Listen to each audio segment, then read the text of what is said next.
What's up, everyone? You're tuned into the Pennsylvania Rock Show, episode number 807. Except that's the wrong number, 806. It is the Christmas special, and as I'm going to say, as always, but as recently, my returning guest for this show is Mick Michaels of Corners of Sanctuary. I think this is like 3 or 4 in a row. Something like that, yeah. Yeah, it's becoming a thing. I asked you It's- like back in October. yeah, that's right. Thanks for having me on again. You're welcome. It just it fits really well. You guys have a new Christmas song every year, and it gives me a built-in guest. Well, there you go. Us doing a song gives us a reason to be on the show. So I guess we're working together here.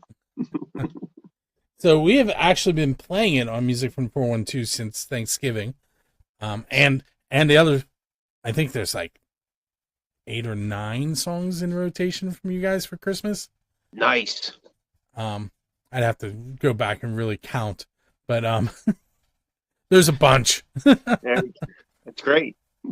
And I don't get the every once in a while I get a screenshot from the owner of songs that he doesn't like, and haven't got that for you.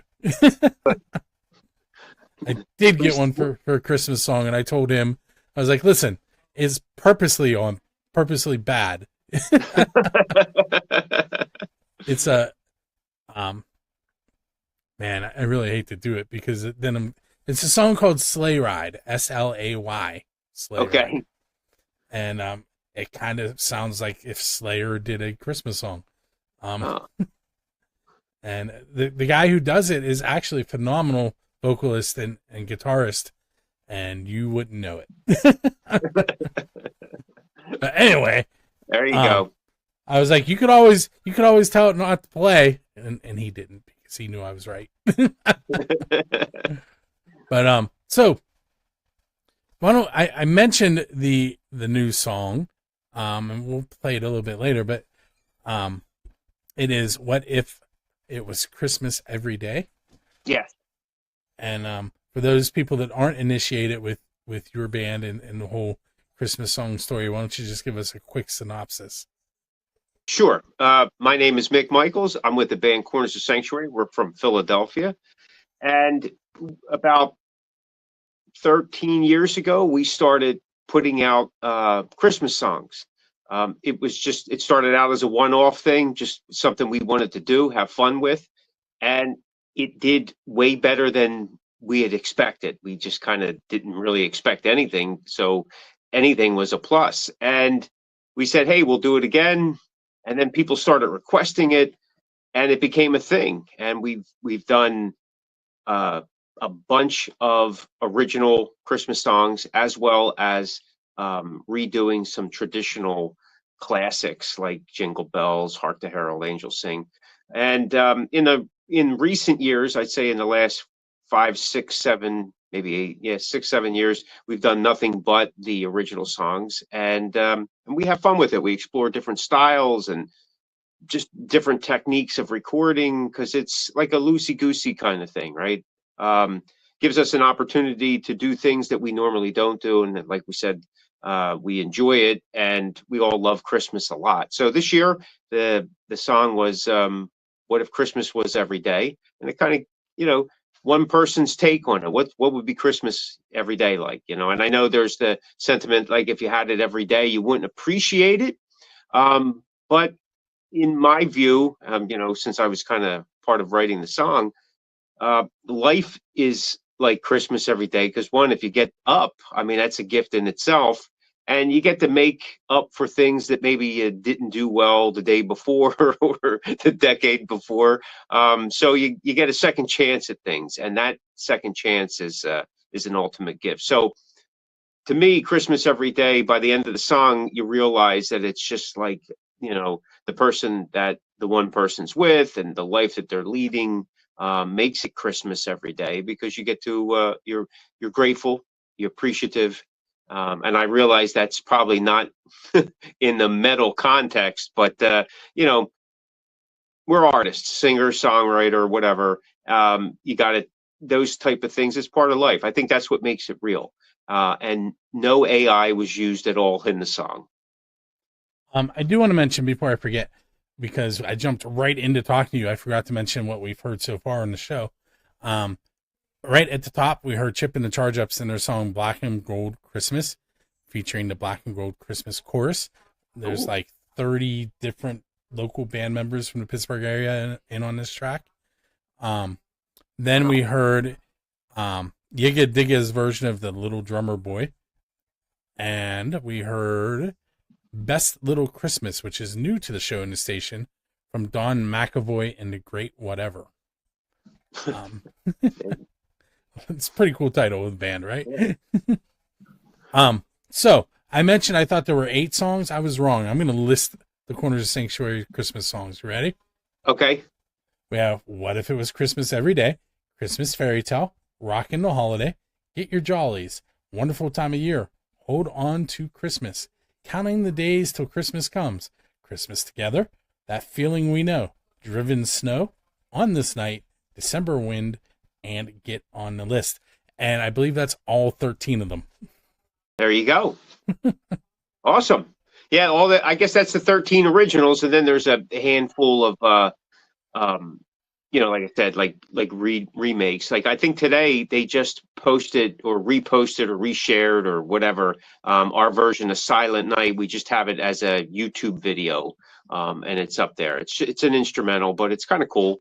Like I said, we only take a piece of the song and then we add our own little take to it just to have some fun with it. That's the theme tonight is Christmas songs, and every song on the playlist is a Christmas song. Some of them are originals, some of them are redos. I'll use your term, and some of them you've probably heard of. Like, let's see, we have Wonderful Time of the Year by Scott Blasey, who's in the Clarks, so you've heard of them. So that's a redo. Salvation in the Skies. That one's going to be an original from LA, actually. Oh, okay. Christmas Song, an original by a band called ZMW. They Played My Prom.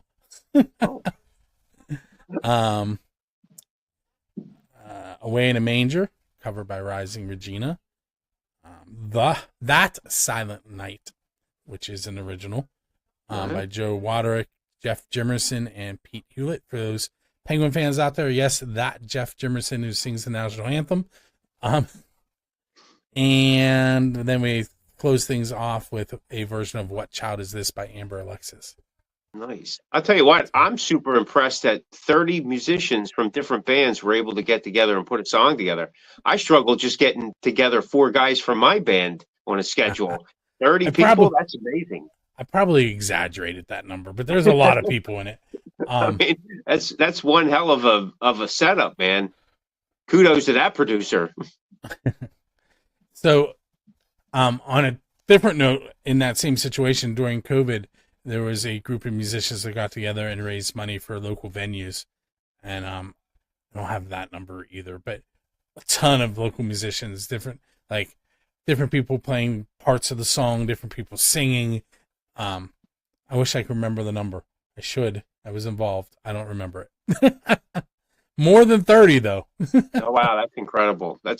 We did the Here and Now thing during COVID. We were part of that, and there was I'm saying maybe there was a little over a dozen musicians, and then some engineers and producers. So maybe a little over 20 people, and that was a struggle. And that was just people at that time just doing things in the privacy of their own home and sending it in. But that was just getting that to juggle. So I understand it. But like I said, man, kudos to those guys for being able to do that. That's awesome.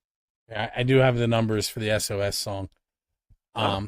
There were more than 200 individual tracks mixed. There were people from more than 25 bands. There were 60 plus musicians, all on one track. That's incredible. That's awesome. That's great. And it was recorded at the Vault Recording Studio for those of you in the Pittsburgh area. So, but way off track, but it's okay. Anyway. So we're going to take our first break. Mick is going to be with me for 2 segments. We're going to talk about that book off to his right there when we come back. Before we do that, I do want to bring up Corners of Sanctuary website real quick. Let me put that into full screen mode just for better effect there. So that's cornersofsanctuary.com. There's the Christmas single and much more. So make sure you head to cornersofsanctuary.com. We will be right back.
Hey, Spill. We are back on episode 806, the Christmas special, with Mick Michaels. We're going to jump back to the website view with Mick. Hey, Mick. So Hey. this is your time to tell everyone about that last minute stuffing stalker, since it's Monday, December 22nd. Yeah, like I said, if you're looking for a gift for your favorite rocker or somebody who's interested in the history of rock and roll, especially more so on the East Coast, and then even more specific to the Philadelphia region, myself and my co-author buddy, Antonio Loya, we wrote a book called When We Rocked, the story of the Philadelphia rock music scene 1978 to 1992. It is available now through March Baby Media on our website, our official website at whenwerockedphilly.com or on Amazon. You can order from our site, you can order an autographed copy, you can get some t-shirts. It's a really cool book. We've interviewed a lot of artists from that era who went on to make a splash on the national scene, like guys from Britney Fox and guys from Heaven's Edge, Tease, Roughhouse, and not only bands at the top level, but also bands that were in the middle, maybe even at the bottom, depending on how you look at it. But so we got a good cross section of artists who all helped make that scene what it was during those years. Plus, we talked with national artists of that time, like guys from Rat and White Lion and Femme Fatale, and there's some other people in there. I'm just drawing a blank right now, but they give their input on what the scene was like on the national scope during that time and how it not only affected from coast to coast, but individual cities were being affected by it. We talk MTV. The whole thing about the book was when we were putting it together, we had this scope of years that we wanted to cover. However, we realized pretty quick that we needed to broaden it to make that scope of years really stand out. So we talk about the decades before and how it led up to that time in Philly, and then what happened after. For those of us that were around by 1992, the music scene that we knew, heavy rock, hard rock, heavy metal, it kind of all fell apart. And a lot of those artists were kind of like, left out in the cold, like, what do I do? And we talk about that, the years that followed, like what some of those artists were doing and what some of them are doing now. Some of them were able to continue, some of them moved on in different parts of, other aspects of life that they look to explore. But it's a really cool book. It's one of Amazon's bestsellers over the past couple months. It ranked in the top 10 for several weeks after its release, and it jumps in and out of the top 100 every so many days, but it's still going strong. Check it out, When We Rocked whenwerockedphilly.com if you want to order it. I kind of lied to you earlier. We're going to take another real quick break, and we're going to do a third segment. All right.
And we're back on episode number 806, the Christmas special with Mick Michaels, for one more quick third segment.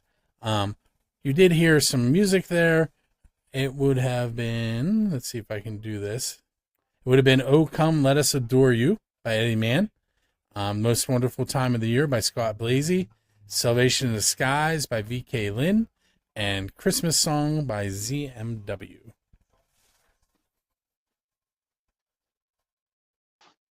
You're right, I'm definitely shooting from the hip today. All right, so we talked a little bit about your band and having Christmas song every year, and 13 originals, which we do play on Music from 412. So if anyone's listening, you've probably heard them. And we talked about the book When We Rocked, and it's whenwerockedphilly.com. And now we always talk about traditions, and we kind of broke one at my house.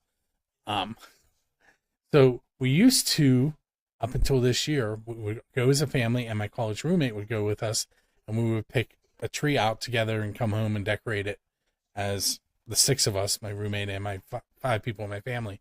But things have been very hectic with 3 teenagers, and my wife and my daughters went and got the tree without us last night. That'll tell you how hectic it's been, because usually the tree is here like Thanksgiving week. Right. But the tree is here. It's beautiful. My wife has found the place that we will go from now on. Very picky with trees.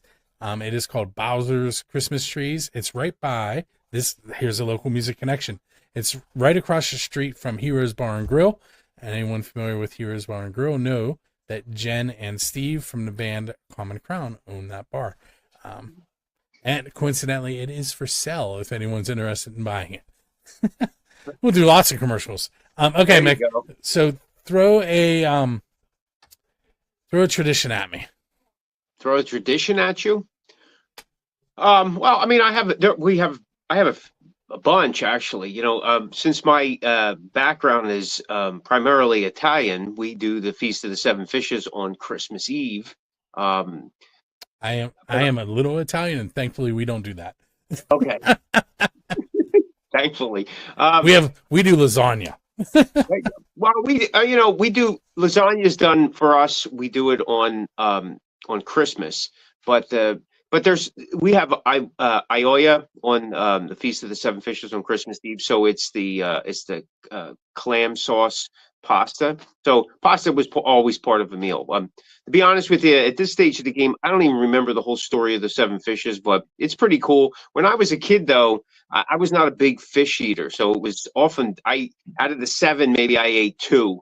I would have the whiteys and something like that, and something that was maybe super fried up or something like that. But being older now, I do enjoy most of them. There's a couple I don't. I'm not a huge fan of all of them, but it's just a tasting. But that's primarily one that as on an extended family type thing that we do. family wise, like, internally, I mean, we always have the tree up, on Black Friday, day after Thanksgiving. There has been a couple years where we were hosting some things on Thanksgiving, so we'd have the tree up before. But again, most of the time it is the day after Thanksgiving. But the other big thing is we have a list of Italian cookies that we make. Today we actually made some more because that's how many there are. That it's not that we have to do it, but it's kind of like if it's missing, somebody somewhere down the line notices. is angry, like, hey, it's not here. What's the problem? And then then you got a black mark against you. So that's about, it's a lot of food, that kind of thing. It's lasagna and lasagna Christmas Eve, and then eggs and ham in the morning Christmas Day. Oh, nice. And then lots of running around after that. Running around, yeah. I'm trying to do less and less running around as I get older. I mean, when I was, younger, we had, the little kids and all, so you had to kind of go see everybody and all. I'm kind of like past that stage now. And I guess after years, I realized that most people probably didn't want to see me anyway. So I'm not really that offended by it. So, I figure, yeah, they could probably miss me this year, and next year they'll appreciate it more or something. So we have a 15-year-old son and twin 13-year-old daughters. So we're now at that point where you're talking about a little less running around than before. Right. But yeah. But now they have friends and parties and right. I get it. Yeah, yeah. I mean, I was there. I get it. Totally understand it. Hey, Mick, I want to thank you for hanging out with me tonight. Yeah, thank you, man. You're welcome. And we're going to hear 3 more songs. We're going to hear Away in a Manger by Rising Regina, their version of it. That Silent Night by Joe Waderick, Jeff Jimerson, and Pete Hewlett, and Amber Alexis and their version of What Child Is This, right here on the Pennsylvania Rock Show.